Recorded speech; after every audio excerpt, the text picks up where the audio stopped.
Hello students, आज का हमारा टॉपिक है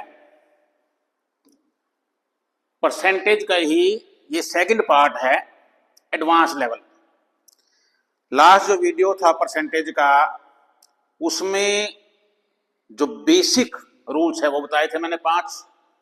पहला था कि सिंपली किसी वैल्यू की परसेंटेज निकालनी है। दूसरा था 2 वैल्यूज दी हुई हो और बताना हो कि एक वैल्यू दूसरे का कितना परसेंट है। तीसरा रूल था कि किसी अननोन क्वांटिटी की परसेंटेज दी हुई है कि कोई अननोन क्वांटिटी है, उसका 25% इतना है, कोई वैल्यू दी हुई है तो वो अननोन क्वांटिटी निकालना। फोर्थ किया था हमने कि अगर कोई वैल्यू इंक्रीज हो जाए या डिक्रीज हो जाए परसेंटेज में, तो नई वैल्यू हम कैसे निकालेंगे, कितना परसेंटेज चेंज आएगा उसमें।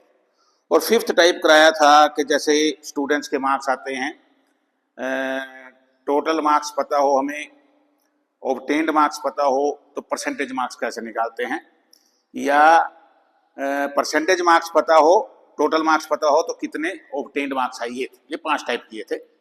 आज जो हम करेंगे, आज 11 टाइप के क्वेश्चन करेंगे हम। उनको हम दोनों तरीके से करेंगे, एक तो जो बेसिक रूल बताए उनके अकॉर्डिंग, और दूसरा उसका एक जो शॉर्टकट मेथड है, एक अलग टेक्निक क्या, डायरेक्ट कोई फॉर्मूला कैसे हम अप्लाई कर सकते हैं, तो 2 तरीके से करेंगे। ये देखो, जो यूपीएससी है या एसएससी है या और कोई भी कम्पिटिटिव एग्जाम है, उनमें जो क्वेश्चन आएंगे परसेंटेज के, वो बड़े उलझा करके आएंगे, थोड़ा सा टेढ़े मेढ़े आएंगे, इतना सिंपल नहीं आएंगे। तो उसके लिए आपको जो है आज का वीडियो आपके लिए बहुत इंपॉर्टेंट है। तो 11 टाइप के मैंने कहा क्वेश्चन करेंगे हम। फर्स्ट टाइप है, if x% of a is equal to y% of b, then z% of a is equal to what% of b। इस तरह के क्वेश्चन आते हैं। इसको देखो, हम एक यूनिटरी मेथड करते थे छोटी क्लासेज में, 5th 6th में, कि 15 पेंसिल्स है, उनका रेट 90 रुपीज है, तो 10 पेंसिल्स कितने की आएगी। तो हम क्या करते थे कि 15 रुपीज में पेंसिल आती है 90, 1 रुपी में आएगी 90/15, 10 रुपीज में आएगी। इस तरह से इसको हम यूनिटरी मेथड बोलते हैं। अगर उस वे से देखें तो x% ऑफ a, जो x% है a का, वो किसके इक्वल है, y% है b के। तो अगर 1% हो a का, तो ये क्या आ जाएगा, y/x आ जाएगा यूनिटरी मेथड से। और अगर z% हो a का, तो ये क्या आ जाएगा, y/x इंटू जेड। और यही फॉर्मूला बना, yz/x। बाकी हम दोनों वे से करेंगे। देखो, if 10% of a is equal to 12% of b, पहले इतना ही लेते हैं हम, 10% of a is equal to 12% of b। क्या मतलब बना इसका, 10% मीन्स 10/100, 12% मीन्स 12/100। तो a की वैल्यू क्या आ जाएगी, 12/100। ये उधर जाके उल्टा हो जाता है, ये कैंसिल हो गया, 2 से कैंसिल कर सकते हैं। तो a की वैल्यू आ गई 6/5b। अब क्या निकालना है, 15% of a is equal to what percent of b।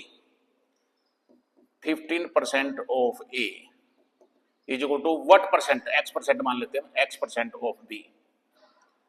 अब 15% मतलब 15/100। a की जगह पे हम क्या लिख देंगे, 6/5b, क्योंकि यही a की वैल्यू है, x%, x/100 into b। b cancel हो गया बोथ साइड से, x निकालना है, इसको कैंसिल कर सकते हो, 18/100। ये 100 इधर आगे ऊपर हो जाएगा, तो हमारा x क्या आ गया, 18% आ गया। यानी 15% of a is equal to 18% of b। तो ये तो हमने किया जैसे समझाया गया था, बेसिक मेथड। अब डायरेक्ट फॉर्मूला अप्लाई करते हैं हम। 15% of a is equal to yz। x क्या है, x% ऑफ a, x तो है 10, 12% of b, y% of b, तो y कितना हो गया 12। z निकालना है। z क्या है इसमें, z% ऑफ a 15%। तो क्या फॉर्मूला है yz, y 12 into z upon x, 5 2 जा 5 3 जा, ये हमारा डायरेक्ट आ गया 18%, वही आ गया। तो जब भी इस तरह से परसेंटेज दी गई हो किसी वैल्यू की और किसी दूसरे वैल्यू की परसेंटेज के इक्वल दी गई हो, फिर कोई और परसेंटेज निकालना हो, तो ये इस तरह से अप्लाई कर सकते हैं। एक और सम देखते हैं। दूसरा सम हम जो है डायरेक्ट फॉर्मूला से करेंगे। 15% ऑफ ए, तो x हो गया 15, equal to 20% of B, y% of B, y हो गया 20, then 25% of A, z% of A, z हो गया 25। तो व्हाट परसेंट ऑफ बी, क्या कैसे निकालेंगे हम, y into Z, sorry y 20 था इंटू जेड अपॉन x 15, ये निकाल लो। 5 3 जा 5 5 जा 100 बाई 3, 33 1 बाई 3%, ये हमारा आंसर आ गया बी। तो एक तो ये टाइप थी। अब करते हैं सेकंड टाइप। देखो, अगर आपको चैनल अच्छे लगते हैं, ये वीडियोज अच्छे लगते हैं, तो चैनल को सब्सक्राइब कीजिए, नहीं सब्सक्राइब किया तो, और वीडियो को लाइक कीजिए, शेयर कीजिए। सेकंड टाइप देखते हैं भाई। When a number x is increase or decrease by y%, कोई नंबर है उसको इंक्रीज कर दिया या डिक्रीज कर दिया कुछ परसेंटेज से, तो न्यू नंबर कैसा होगा। सिंपल है क्वेश्चन। यहां जो फॉर्मूला है प्लस माइनस, यानी अगर इंक्रीज होगा तो प्लस का साइन लगाएंगे, डिक्रीज होगा तो माइनस का साइन लगाएंगे। पहले इसको बेसिक तरीके से देखते हैं। Monthly income of a person is 8000, monthly income है किसी की 8000। If his income is increase by 20%, 20% increase हो गई, तो इंक्रीमेंट उसका कितना हो गया, 8000 का 20% इंक्रीज हो गया 1600। New income, new monthly income क्या हो गई उसकी, 8000 थी, 1600 उसमें इंक्रीज हो गई, तो इनकम आ गई 9600, 9600, ये नई इनकम आ गई। अब हम डायरेक्ट करते हैं। न्यू इनकम कैसे हो जाएगी, 100 अगर तो इंक्रीज हुई है तो प्लस करेंगे, डिक्रीज हुई है तो माइनस करेंगे। अब इसमें इंक्रीज हुई है तो प्लस करेंगे, 100 प्लस 20, फॉर्मूला लगा रहे हैं हम, अपॉन 100 इंटू एक्स, एक्स जो पहले इनकम थी 8000, 120 अपॉन 100 इंटू 8000, मल्टीप्लाई करेंगे 9600, सेम आंसर आ गया। बिल्कुल इजी सम है, तो इजी टाइप है। नेक्स्ट सम भी इसी तरह का है, ये आपको अपने आप करना है। Monthly income of person is 5000, income increase by 30%, what will be new income, ये अपने आप ट्राई करना है। दूसरी टाइप हम करेंगे इसमें डिक्रीज वाली। Price of a certain article, direct formula लगाएंगे हम। Price of a certain article is 15000, due to slump in the market its price is decrease by, ये डिक्रीज हुआ है, फाइंड द न्यू प्राइस। तो न्यू प्राइस कैसे आएगा, 100 formula लगाएंगे, decrease हुआ है इसमें तो माइनस करेंगे, कितना डिक्रीज हुआ है 8 अपॉन 100 इंटू एक्स, जो उसका पहले वैल्यू थी, तो 92/100 इंटू 15,000। अब इसको मल्टीप्लाई कर लो, ये हमारा वैल्यू आ गई। वैसे भी देख सकते हैं हम, 15,000 का 8% निकालेंगे हम, 1200 आ जाएगा, इसमें से माइनस करके आ जाएगा। तो ये हो गए दो टाइप। अब हम देखते हैं थर्ड टाइप, ये बड़ी इंटरेस्टिंग है, कई बार समाते हैं इस तरह के। If x is a% more than y, then y is how much percent less than x। यानी एक वैल्यू दूसरे से कुछ परसेंट ज्यादा है तो दूसरी वैल्यू पहले से कितने परसेंट कम है, या पहले कम दे दिया x is a% less than y, तो y उससे कितने परसेंट ज्यादा होगा। देखो गौर करो, income of Ravi is 20% more than that of Ram. Ram की इनकम मान लेते हैं हम, इनकम ऑफ राम हमने 100 सपोज कर लिया। तो रवि की इनकम कितनी है, उससे 20% मोर। अब डायरेक्ट निकालेंगे हम, जो रूल 2 बनाया था, 20% मोर का मतलब 100 + 20, यही किया था ना, मोर हो तो प्लस कर देते हैं, लेस हो तो माइनस कर देते हैं। तो ये क्या आ गया,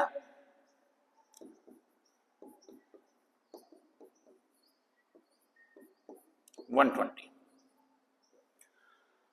राम, यहां दोबारा पढ़ो, income of Ravi is 20% more than that of Ram. Ravi की इनकम राम से कितनी ज्यादा है, 20। राम की इनकम रवि से कितनी कम है, 20। है दोनों 20, लेकिन फर्क क्या पड़ेगा, रवि की इनकम है 20 ज्यादा कितने से, 100 से, और राम की इनकम है 20 कम कितने से, 120 से। तो ये ध्यान रखना है। तो x दोनों, x a% ज्यादा है y से, तो y कितना होगा, a% कम होगा x से, लेकिन a कम होगा x से, लेकिन कितना होगा, परसेंटेज का ध्यान रखना है। दोबारा इसको समझो, राम की इनकम x, रवि की 20% ज्यादा 120, तो रवि की राम से ज्यादा है कितनी, 20। राम की रवि से कम है कितनी, 20। दोनों इक्वल है, लेकिन फर्क क्या है, रवि की इनकम है ज्यादा 100 से और राम की इनकम है कम 120 से। तो किस तरह करेंगे हम इसको, कितने परसेंट लेस है इसकी इनकम, तो क्या आ जाएगा, 120 है, 100 है, 20 लेस है। कितने पे लेस है ये, 120 पे लेस है, ध्यान रखना है, इंटू 100।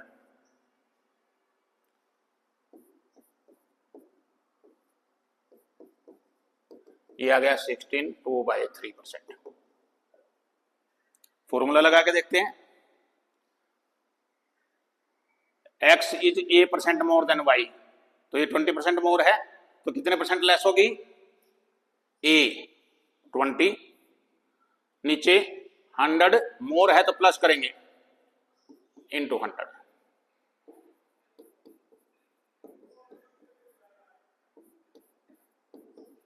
तो वही सेम आ जाएगा 16 2/3%। तो इसमें मेन ध्यान क्या रखना है, अगर एक की वैल्यू कुछ परसेंट ज्यादा है, दूसरे की वैल्यू अमाउंट में तो उतना ही होगा, लेकिन परसेंटेज में फर्क पड़ जाएगा। क्यों, क्योंकि यहां y से ज्यादा है a%, 100 पे a ज्यादा है, यहां y की कम है a कितने पे, 120 पे, इसलिए हमें 120 लेना पड़ेगा नीचे। एक और सम देखते हैं,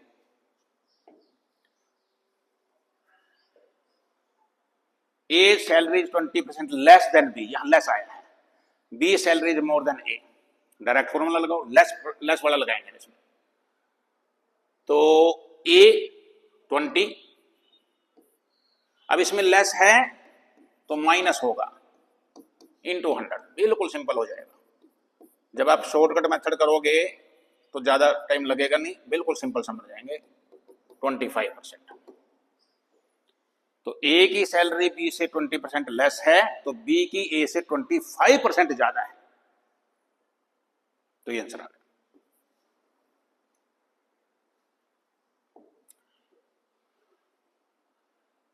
fourth type, value of a number is first increase by a%, पहले कोई वैल्यू इंक्रीज कर दी a%, later decrease by a%, बाद में उतनी ही परसेंट डिक्रीज कर दी, तो नेट इफेक्ट एक तो क्या आएगा, हमेशा डिक्रीज होगा।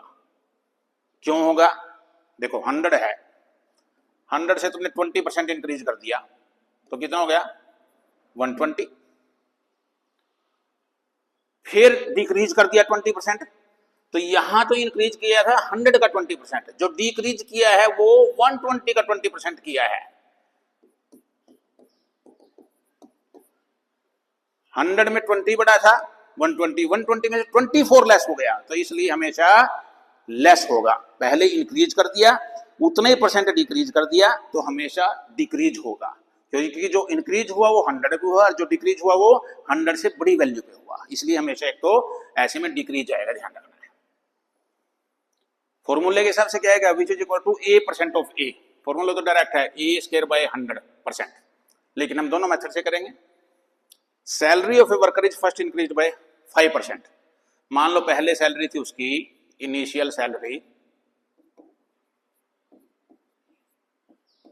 100 थी, अब इंक्रीज हो गई, इंक्रीज सैलरी कितनी हो गई 5% इंक्रीज हो गई, डायरेक्ट लिख दिया मैंने, 105 हो गई।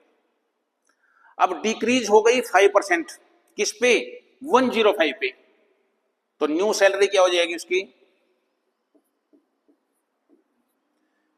डिक्रीज हुई 5% किस पे 105 पे 5% डिक्रीज हुई है।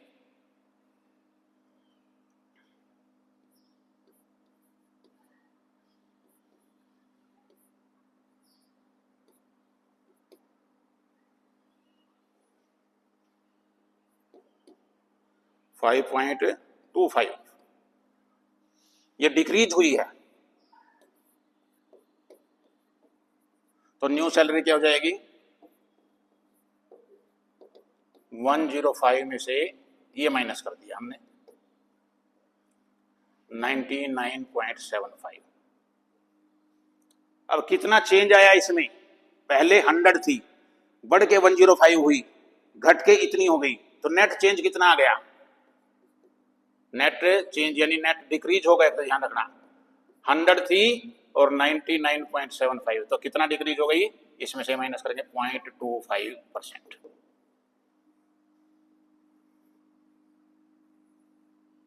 दोबारा देखो, कोई वैल्यू पहले इंक्रीज हुई है, हमने इनिशियल सैलरी 100 मान ली, 5% इंक्रीज हो गई, 100 का 5% 5 इंक्रीज हो गई 105। अब डिक्रीज हुई है 105 का 5%, फिर माइनस कर लिया, डायरेक्ट ये न्यू सैलरी डायरेक्ट भी निकाल सकते हो, 105 का डायरेक्ट 95% निकाल सकते हैं डिक्रीज होने के बाद, तब भी यही आएगा। तो फिर नेट चेंज आ गया इतने परसेंट डिक्रीज। फॉर्मूला लगाएं, फॉर्मूला क्या था ए स्क्वायर, पहले 5 इंक्रीज हुआ 5 ही डिक्रीज हुआ, तो 5 × 5 अपॉन 100 परसेंटेज 25.25%, बिल्कुल सिंपल है।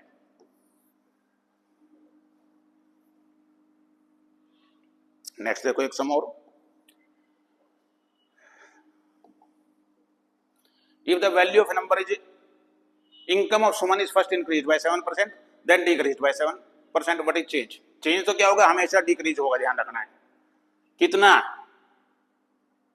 a square by 100%, 7 × 7 by 100%, 49 by 100, 0.49%, क्या डिक्रीज, ध्यान रखना है, इंक्रीज कभी नहीं होगी, ये आंसर आ गया।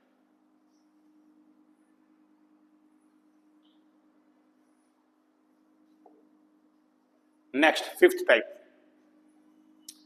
when value of object is first increased or decreased by a%, then increased or decreased by b%। पिछले में इसमें क्या फर्क है, पिछले में जितने परसेंट इंक्रीज किया था उतने ही परसेंट डिक्रीज किया था, इसमें इंक्रीज या डिक्रीज शुरू में कुछ और परसेंटेज है, बाद में कुछ और है, तब जो फॉर्मूला बनेगा ये बनेगा। फॉर्मूला मैं बाद में समझाऊंगा, पहले देखते हैं। Price of an article is first increase by 20%। मान लो प्राइस इनिशियल था 100 रुपीज, तो इंक्रीज होने के बाद क्या हो गया, इंक्रीज प्राइस, इंक्रीज होने के बाद कितना हो गया इसका 20% इंक्रीज हो गया, 100 में 20 इंक्रीज हो गया तो 120 हो गया। अब डिक्रीज हो गया 25%, 25% डिक्रीज है। ये किस पे डिक्रीज है? 120 पे है। तो नेट चेंज, तो न्यू प्राइस क्या हो जाएगा?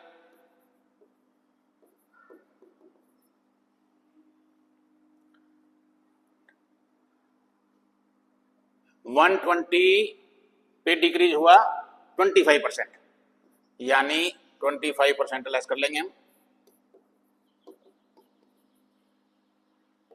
75/100 इंटू 120,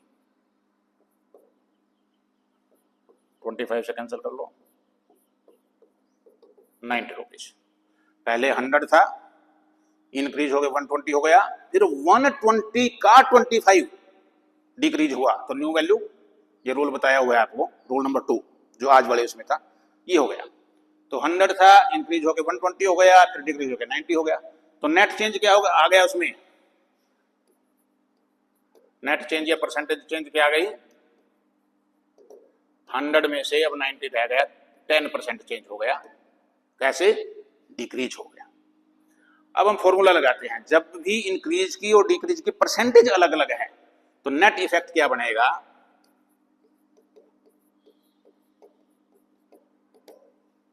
प्लस का मतलब इंक्रीज, माइनस का मतलब डिक्रीज। अब पहले उसका इंक्रीज हुआ है तो +20 आ गया, फिर डिक्रीज हुआ है तो -25 आ गया। अगर दोनों डिक्रीज होते तो दोनों साइन माइनस लेने थे।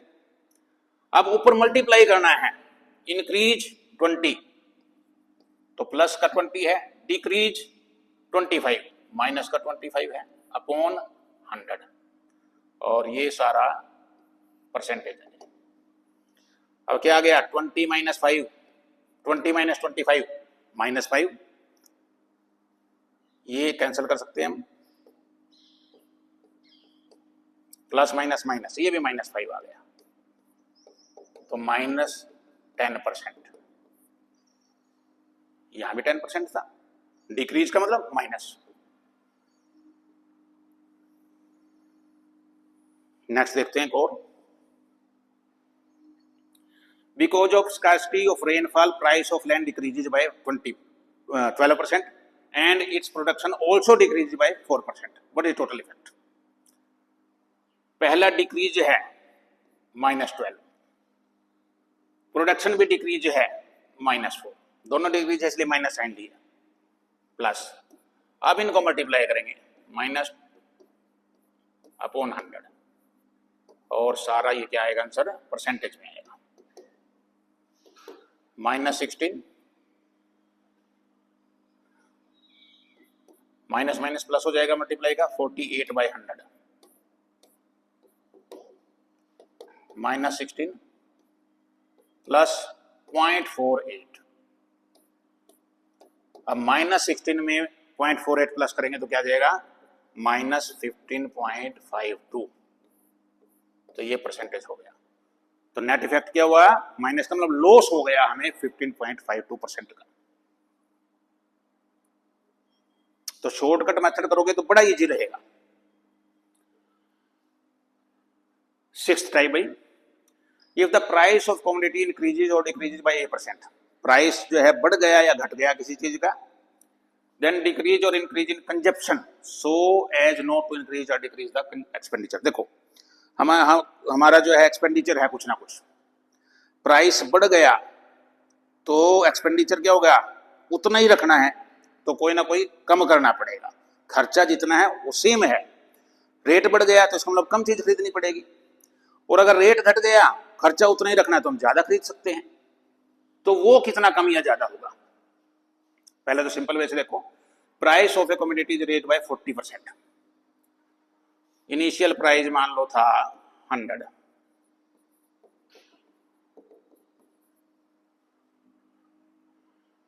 इंक्रीज हो गया 40%, तो इंक्रीज प्राइस हो गया 40 बढ़ गया 100 में, 140 हो गया। How much percentage must a house holder reduce consumption, वो कंजप्शन कितनी कम करे ताकि उसका जो एक्सपेंडिचर है उतना ही रहे। अब कितना कंजप्शन करेगा वो? पहले 100 रुपए खर्च करता था, अब भी उसको 100 खर्च करने हैं। रेट हो गया 140, तो कितना कम खर्च करेगा वो? 140 में से 140 कम करेगा। कितने पे किया ये हमने? 140 पे। इसको हम जो बेसिक का मैंने वीडियो कराया था उसका रूल नंबर 4 भी पढ़ सकते हो, final value minus initial value upon initial value. पहले 140 था, अब ये मत सोचना कि बाद में, देखो पहले इनिशियल प्राइस 100 था, 140 हो गया। अब ये स्टेटमेंट आगे दोबारा पढ़ते हैं। अब उसको कंजप्शन कम करनी है, 140 से 100 लेके आनी है, तो 140 माइनस 100, फिर इनिशियल वैल्यू क्या थी? 140 थी। यहां 100 माइनस 140 भी कर सकते हो, ये सिर्फ ये दिखाने के लिए है कि बढ़ेगा या घटेगा। इंटू 100, तो यह गया 40 अपॉन 140 इंटू 100, 200 अपॉन 7, 28/4/7। या फॉर्मूला लगाते हैं, price of A commodity increase या डिक्रीज बाय A%। ए क्या है? जो इंक्रीज हुआ या डिक्रीज हुआ, ये ए है। तो ए 40 हो गया, नीचे इंक्रीज हुआ तो प्लस करेंगे, डिक्रीज हुआ तो माइनस करेंगे, इंक्रीज हुआ तो प्लस करेंगे, इंटू 100, बस वही आंसर आ जाएगा, 40 अपॉन 140 इंटू 100। तो इस तरह से निकाल सकते हैं डायरेक्ट। एक और सम देते हैं, price of petrol is increase by 20%, by what percent should the consumption be decreased by the consumer if the expenditure is unchanged। तो प्राइस इंक्रीज हुआ 20%, ए क्या है? 20, इंक्रीज हुआ तो हम प्लस करेंगे, into 100, 20 120 into 100,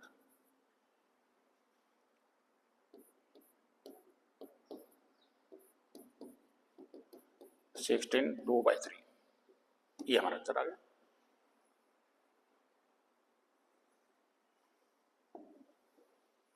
next 7th, passing marks. इस तरह के क्वेश्चन आते हैं। Passing marks in an examination is P%। If candidate score R marks and fails by F marks, then maximum marks कैसे निकालेंगे? पहले तो सिंपल वे से निकालते हैं। Student has to score 30% marks to get through out. Pass होने के लिए इसको 30% मार्क्स चाहिए। टोटल मार्क्स मान लेते हैं हम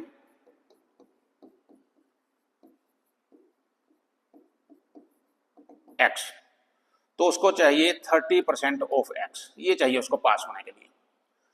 ही गेट्स 30 मार्क्स, उसको मिले 30 marks, and fails by 30 marks, 30 से फेल हो गया। 30 उसने लिए, 30 से फेल हुआ, यानी उसको कुल कितने लेने थे?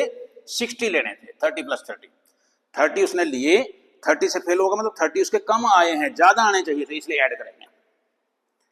तो 30% of X is equal to 60, तो x क्या जाएगा? 60 इंटू, उल्टा हो जाएगा ये, तो टोटल मार्क्स थे उसके 200, मैक्सिमम मार्क्स। फॉर्मूला लगाओ डायरेक्ट, 100, R क्या है? जितने मार्क्स आए, F क्या है? जितने से फेल हुआ। कितने आए उसके? 30, कितने से फेल हुआ? 30 से, और नीचे P जो परसेंटेज चाहिए थी, ये भी 30 है।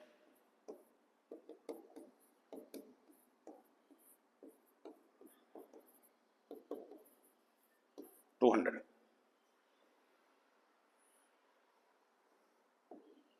एक और सम देखते हैं इसी टाइप का। Student has to score 40% marks to get through out. 40% marks लाने चाहिए। 40, ही गेट्स 40 मार्क्स, फेल्स बाय 40, 40 आए, 40 से फेल हो गया, तो मैक्सिमम मार्क्स। डायरेक्ट फॉर्मूला लगाएंगे हम, कितने मार्क्स आए उसके? R, कितने से फेल हुआ, और नीचे कितने परसेंटेज चाहिए थे।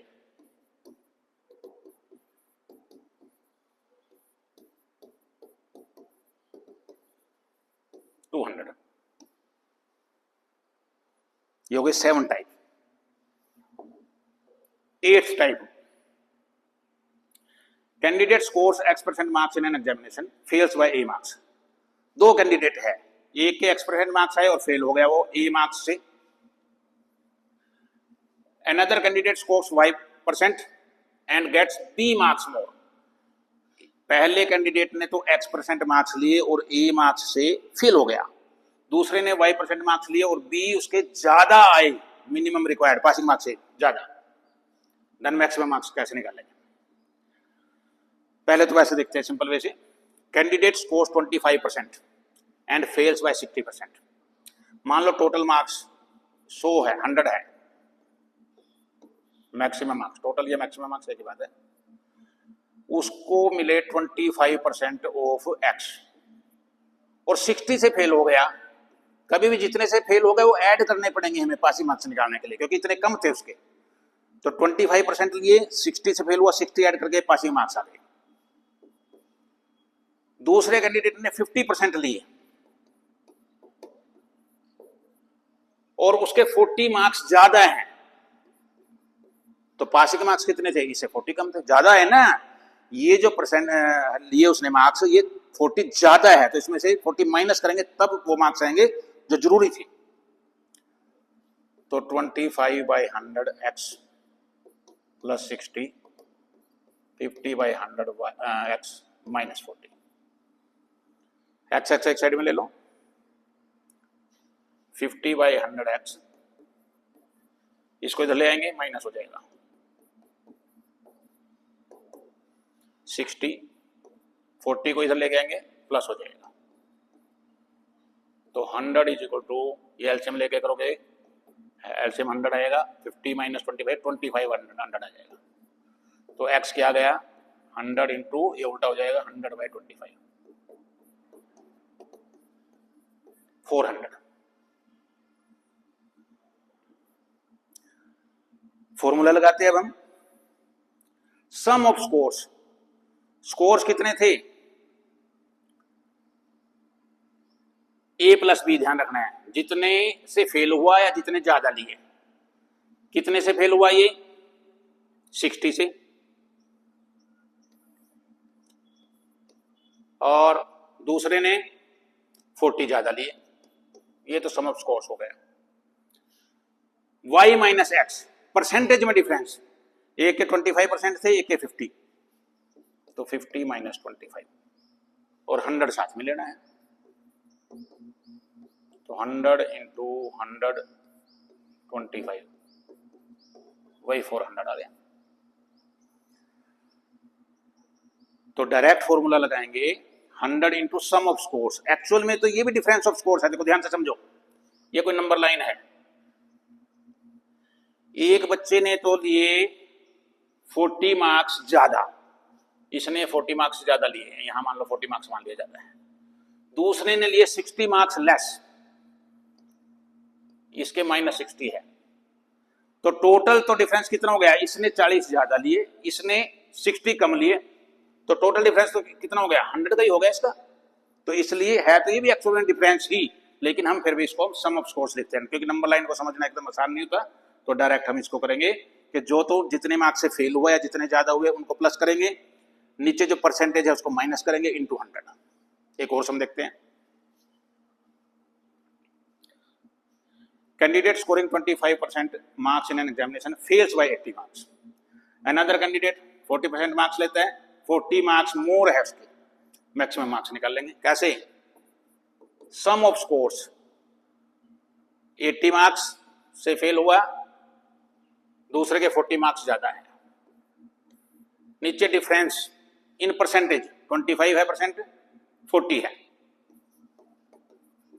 इंटू 100। तो 120 माइनस करेंगे 15 इंटू 100, 15 8 जा 800, ये टोटल मार्क्स आ गए।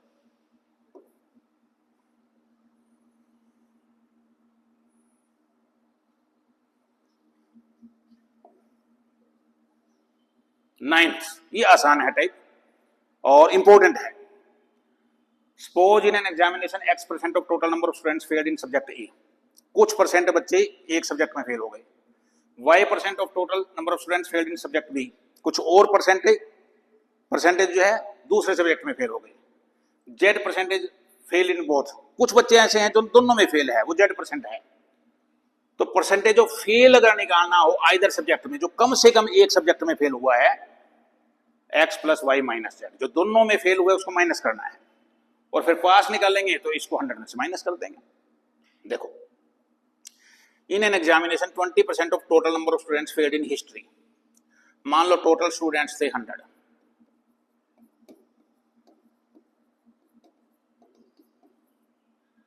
हिस्ट्री में कितने फेल हुए? 20%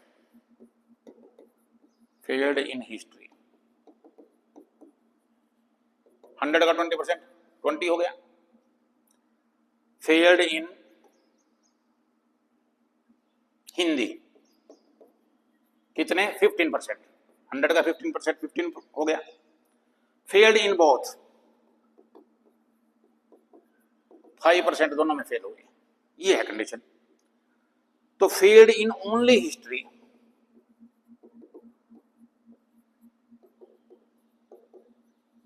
हिस्ट्री में फेल हुए 20, लेकिन उन 20 में 5 बच्चे ऐसे जो हिस्ट्री के साथ हिंदी में भी फेल है। तो ऐसे बच्चे जो सिर्फ हिस्ट्री में फेल हुए वो कितने हो गए? 20 में से 5 माइनस किया, 15 है। ऐसे failed in only Hindi, Hindi में फेल हुए 15, इन 15 में 5 ऐसे हैं जो हिस्ट्री में भी फेल है। तो केवल हिंदी में फेल कितने हैं? और फेल्ड इन बोथ 5। 15 बच्चे सिर्फ हिस्ट्री में फेल, 10 सिर्फ हिंदी में फेल, 5 दोनों में फेल। तो find the percentage of students who failed in either subject. वो परसेंटेज निकालनी है जो किसी भी सब्जेक्ट में फेल है, खाली हिस्ट्री में, खाली हिंदी में, या दोनों में। तो टोटल फेल्ड परसेंटेज क्या आ जाएगी?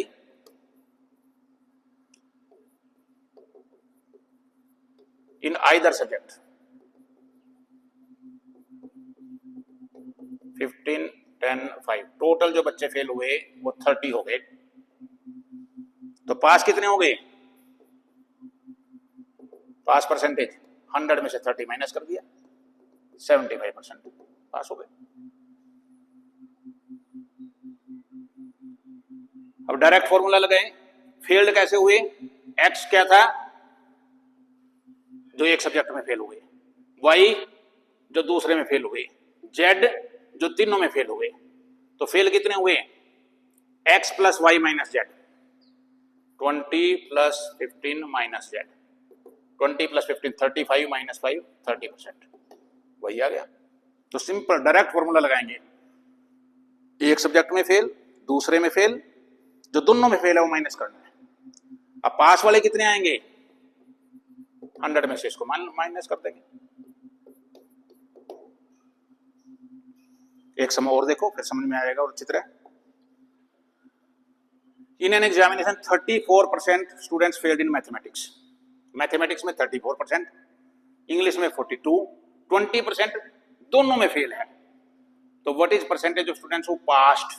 पहले हम फेल की परसेंटेज निकाल लेते हैं। फेल्ड कैसे आएगा? फेल्ड के 34 प्लस 42 माइनस करेंगे जो दोनों में फेल है, ये दोनों में फेल है,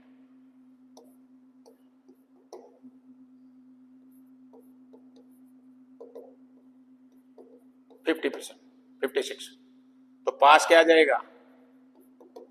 100 में से 56 माइनस कर देंगे, 44% पास हो गए, जो दोनों सब्जेक्ट्स में पास थे। दो टाइप और रह गए, ये थोड़ा सा डिफिकल्ट से लगती है, अलग टाइप है। Due to R% decrease in the price of an item, person can buy A kg more in X rupees, then find the actual price of item. किसी आइटम का रेट कम हो गया, कम होने से कोई आदमी जितना भी अमाउंट वो खर्च करता था उसमें 1 किलोग्राम ज्यादा ले लेगा वो चीज, तो एक्चुअल प्राइस निकालना है। देखो पहले सिंपल वे से करते हैं। Due to 10% decrease in the price of sugar, Ram can buy 5 kg more sugar in 100 rupees. Ram के पास 100 रुपए है, पहले भी वो शुगर खरीदता था, अब भी खरीदी उसने। पहले शुगर जितनी भी खरीदता था, अगर 10% रेट कम हो गया तो 5 किलो ज्यादा खरीद पाएगा, तो एक्चुअल प्राइस निकालना है। Let actual price X rupees per KG. 1 kilo चीनी का जो रेट है वो एक्स रुपीज है, उसके पास 100 रुपीज है खर्च करने के लिए, तो कितनी चीनी खरीदेगा?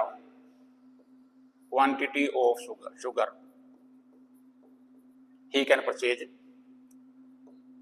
100 रुपीज है, 1 किलो चीनी एक्स रुपीज की है, तो इतने केजी चीनी वो खरीद सकता है। अब उसका डिक्रीज हो गया रेट 10%। न्यू प्राइस क्या हो गया? अब शुगर का 10% डिक्रीज हो गया, यानी 100 में से 10 डिक्रीज हो गया। 100 माइनस 10 इंटू 100 इंटू एक्स, क्या हो गया ये? 90/100x, 9/10x। ये नया रेट हो गया, इतने रुपए पर केजी का। अब वो कितनी क्वांटिटी खरीदेगा?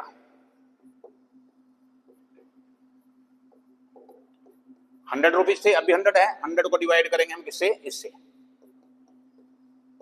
तो क्या हो जाएगा? ये उल्टा हो जाएगा। 1000/9x।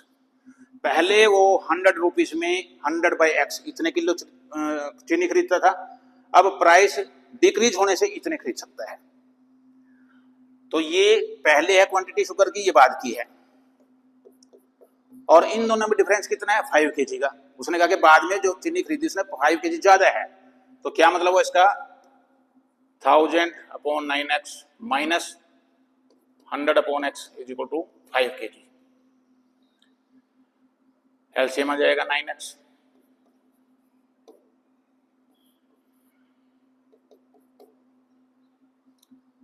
Hundred upon 9x is equal to 5, cross multiply करेंगे 45x इज इक्वल टू 100 और x इज इक्वल टू क्या आएगा? 100/45।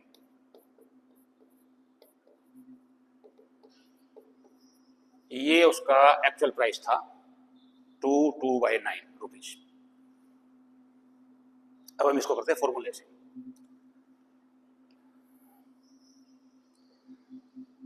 आर क्या था?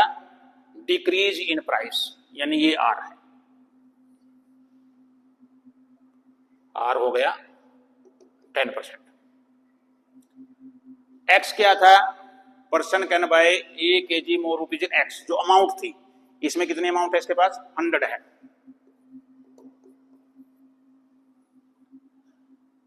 ए क्या था? जितनी शुगर वो ज्यादा खरीद सकता है, 5, ये ए है।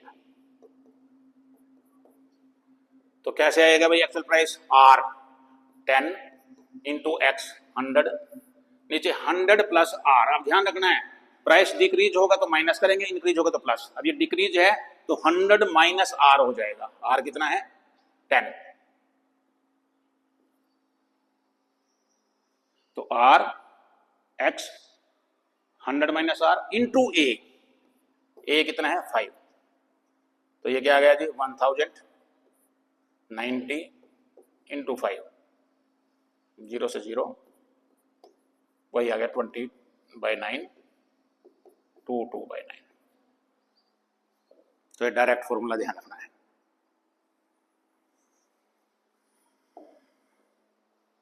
एक और समझते हैं। Due to 25% increase in price, price increase या डिक्रीज को आर लिखते हैं हम। आर कितना है? 25%। ये ध्यान रखा करो, इंक्रीज है डिक्रीज है। A person can buy a KG more in rupees X, person is able to purchase 20 KG. 20 KG क्या है? ए। अमाउंट है 400, अमाउंट को क्या लिखा हुआ है? X rupees. निकालो एक्चुअल प्राइस इसका। आर कितना है भाई? 25, एक्स 400, 100। अब ध्यान रखना है, इंक्रीज हुआ है तो प्लस करेंगे। आर 25 इंटू ए 20,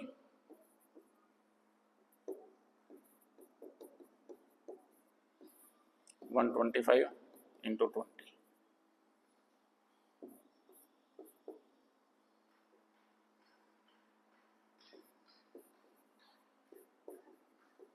तो एक्चुअल प्राइस हो गया 4 रुपीज पर केजी। अच्छा, कई बार सम में वो यहाँ एक्चुअल प्राइस की बजाय वो पूछ रहे इंक्रीज प्राइस कितना है। अगर मान लो ऐसा आ जाए, इसमें तो एक्चुअली बताना था, इंक्रीज प्राइस निकालना है मान लो, तो इंक्रीज प्राइस कितना है 25%। इंक्रीज का मतलब 100 प्लस 25 अपॉन 100 इंटू जो एक्चुअल प्राइस था 125 अपॉन 100। एक्चुअल प्राइस क्या निकाला हमने 4,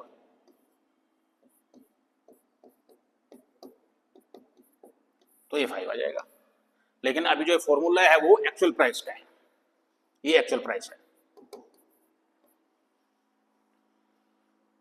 लास्ट टाइप रह गया एक और, if two candidates contested in election, दो कैंडिडेट लड़े election, one candidate get X% of total votes, total vote का X% मिला, still lose by Y votes, Y vote से हार गया, टोटल नंबर ऑफ वोट्स निकालनी है। अब इसमें ध्यान रखना है, इसमें देखो लेट टोटल वोट्स X, अब टोटल वोट्स 100 मान लो। In an election contested by two candidates, one candidate get 30% of total votes, lost by 500 votes. तो फर्स्ट जो कैंडिडेट है उसको कितने वोट मिली 30%, डायरेक्ट भी लिख सकते हो 30 वोट्स मिली उसको 100 में से, या 30% ही लिख लो डायरेक्ट, छोटो बड़े परसेंटेज में लिखो। तो ध्यान रखना जब भी इलेक्शन की बात हो तो दोनों कैंडिडेट के निकालने हैं, तो सेकंड कैंडिडेट के कितने आएंगे वोट्स 70%, क्योंकि इलेक्शन जो हारेगा वो टोटल में से थोड़ी हारेगा, वो दूसरे कैंडिडेट ने जो लिया उससे कम है, उससे हारा है, तो इसलिए दोनों कैंडिडेट के वोट्स निकाल लेना है। अब एक के मिले 30%, दूसरे को मिले 70%, और कितने से हार गया 500 से, यानी इन दोनों का डिफरेंस 500 है, यानी 70% ऑफ X ही मान लेते हैं हम, टोटल वोट्स X मान लेते हैं, और ये डायरेक्ट हमें पता है फर्स्ट को 30% मिले, सेकंड को हमने माइनस कर लिया, तो 70% of X minus 30% of X, ये जीते हुए कैंडिडेट के हैं, ये हारे हुए कैंडिडेट के हैं, और दोनों का डिफरेंस कितना है 500 वोट्स है।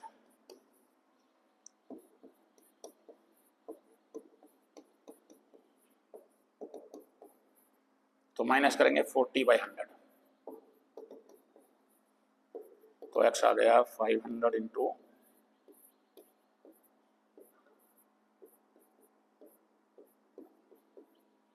1250, ये वोट्स है total.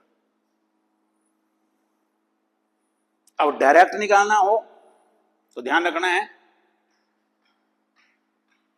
100 into Y, 100 minus 2X, Y क्या है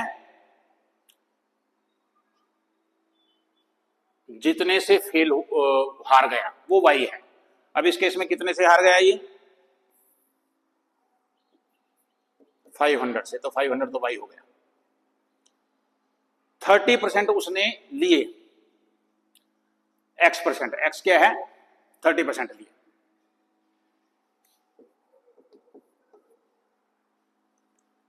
अब टोटल नंबर ऑफ वोट्स क्या जाएगा 100 इंटू वाई, वाई कितना है 500, और नीचे 100 माइनस 2X,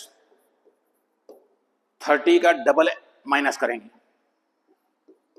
डबल क्यों किया, क्योंकि जब भी जो दो कैंडिडेट है, एक को जितने वोट प्लस मिले दूसरे को उतने ही कम मिले, उसी में से टोटल वोट्स तो इक्वली हैं। अगर मान लो जो जीता हुआ है उससे मान लो 20 वोट हारे हुए को मिल गया, तो अंतर तो 40 का हो गया, उसके 20 कम हो गए, उसके 20 ज्यादा हो गए, इसलिए 2X माइनस किया है ये। तो 100 500, तो 100 माइनस 60 40, ये सेम हो जाएगा। एक क्वेश्चन और देख लेते हैं इसका। There are only two candidates contesting the election, person who got 35% votes lost by 600, जो X परसेंटेज है वो 35 है,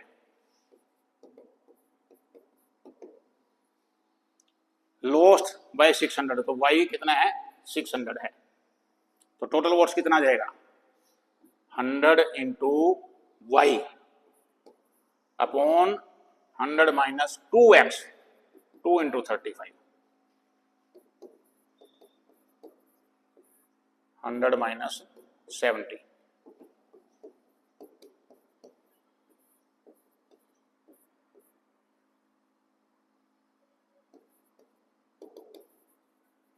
2000।